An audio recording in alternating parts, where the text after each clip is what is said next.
Now on CoastTV News.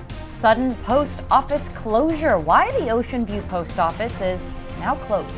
Shelves of food. The Food Bank of Delaware says uncertainty is growing and demand increasing as the government shutdown persists. Day 3 of that government shutdown. No talks planned as impacts spread. Gorgeous fall weather to end the week with another clear and chilly night in store and abundant sunshine, even warmer for the weekend. Details coming up. This is CoastTV News at 5. Part of a peace deal reached in Gaza. Good evening. I'm Madeline Overturf. And I'm Charlie Sakaitis. We begin tonight with breaking news out of the Middle East. Hamas says it agrees to release all Israeli hostages as part of Trump's Gaza peace plan. The group affirmed its readiness to enter into negotiations through the mediators to discuss details of this agreement. Hamas was responding to that 20-point peace plan Trump outlined Monday alongside the Israeli Prime Minister.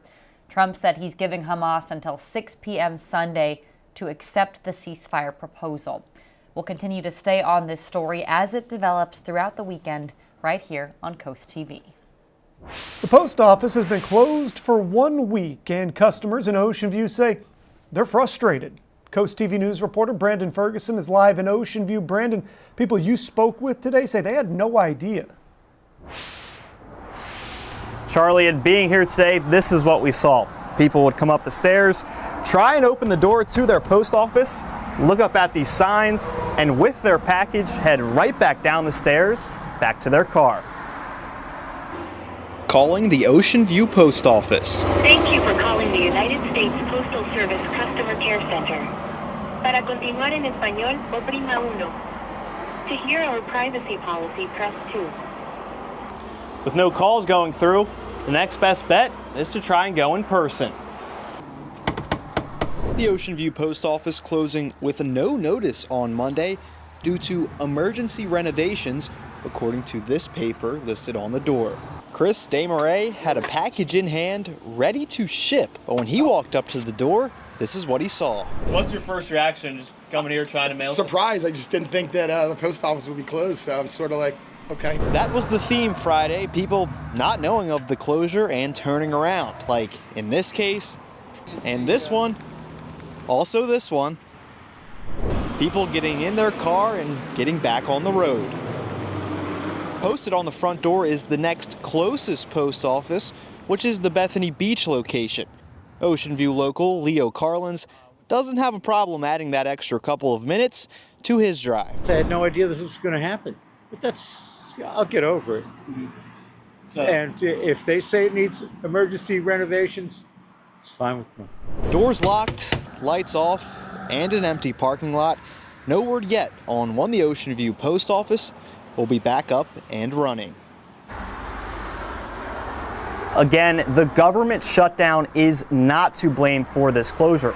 But since the U.S. Postal Service is a federal agency, that means the possible reopening of this location could take a little longer during the shutdown. In speaking with people that visit this post office often, they suspect mold is the reason for this closure. We asked the public information officer for the Postal Service about this. He said the only information he knew was on this paper, and this paper doesn't mention a timetable of when this could be reopened or a reason for the closure. Live in Ocean View, Brandon Ferguson, CoastTV News.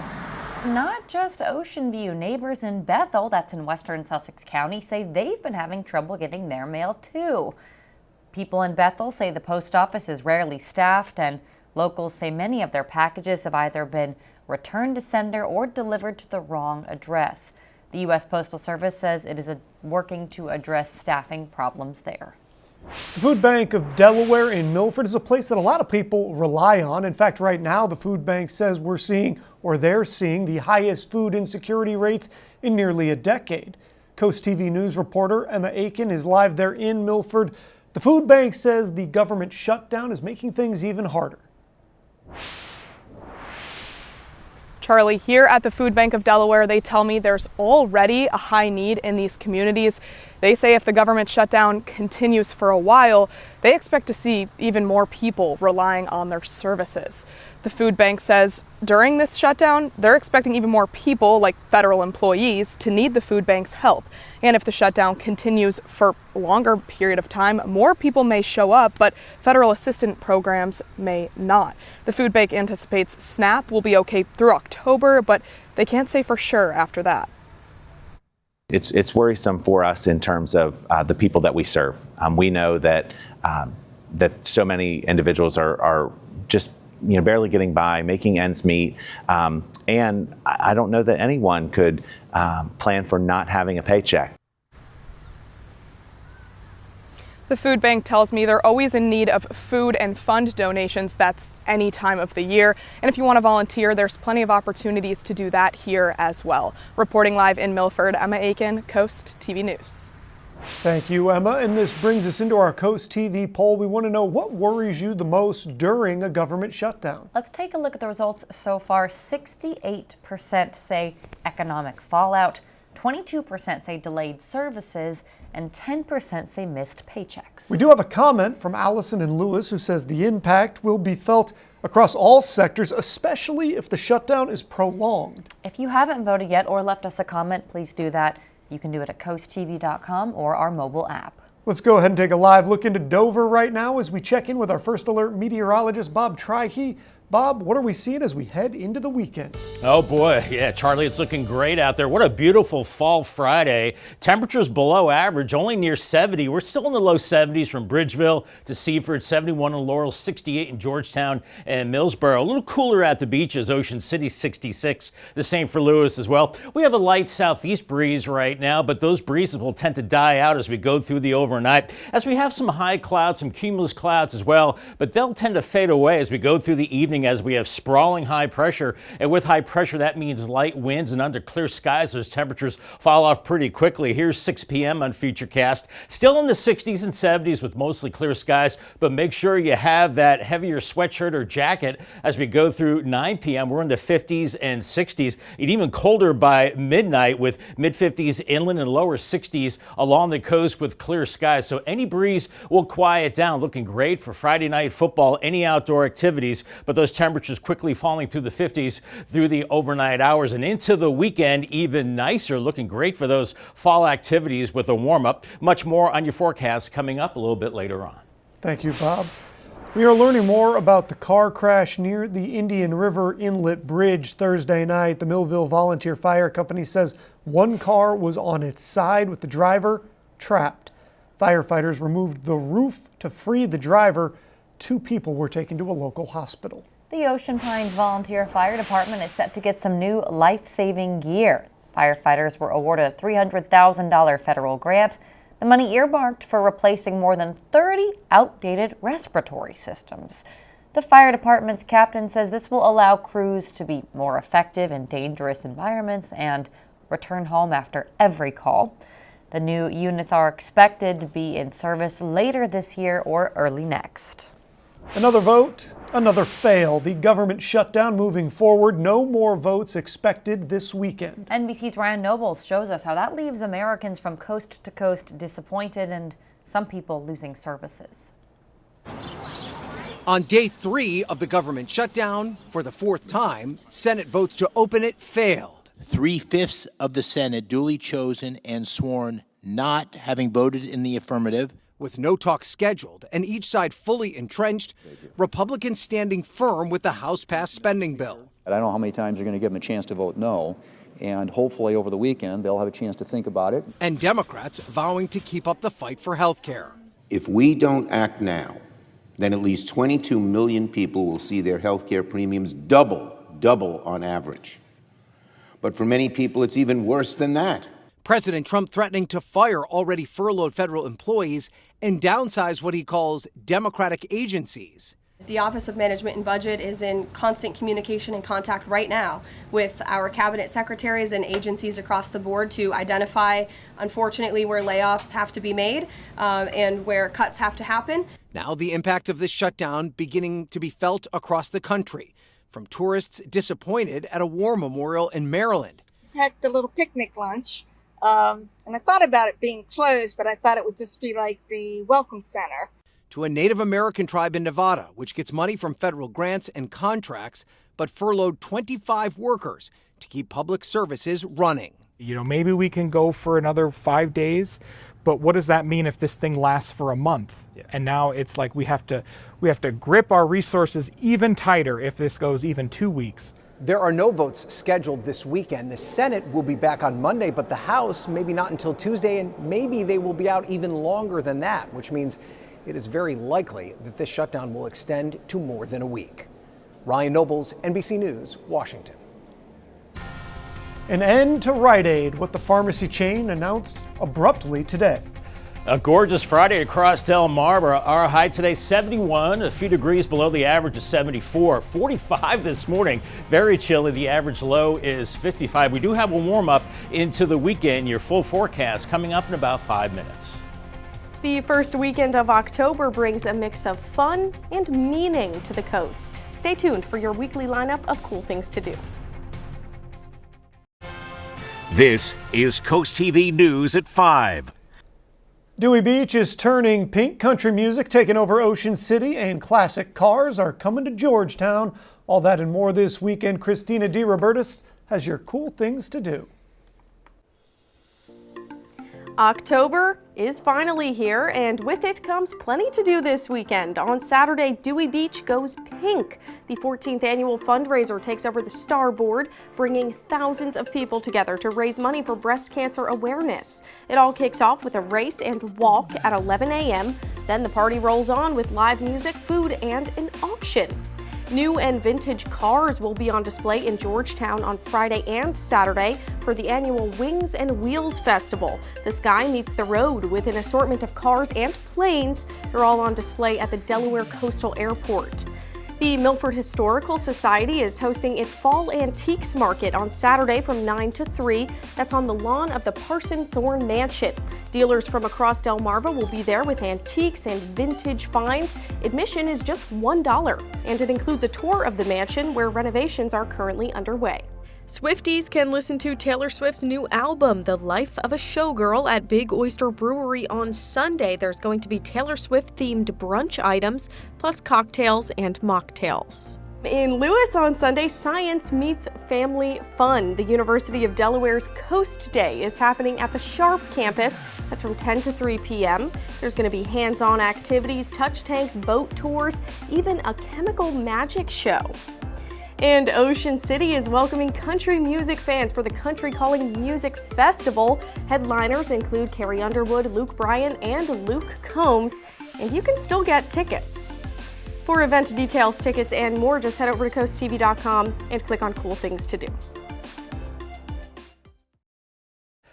It was an absolutely gorgeous fall Friday across Delmarva, but temperatures definitely on the cool side. Right now, looking at the Gutter Helmet Cam, 65 in Ocean View with lots of blue skies, just some high cirrus clouds. And we'll see those temperatures falling from the 60s into the 50s. So make sure you grab that heavier jacket out the door. Today's highs, a little bit below average in Georgetown, 71. The average high is in the mid 70s, so a little cooler than average. 72 in Salisbury, 69 in Ocean City, and 70 in Cambridge.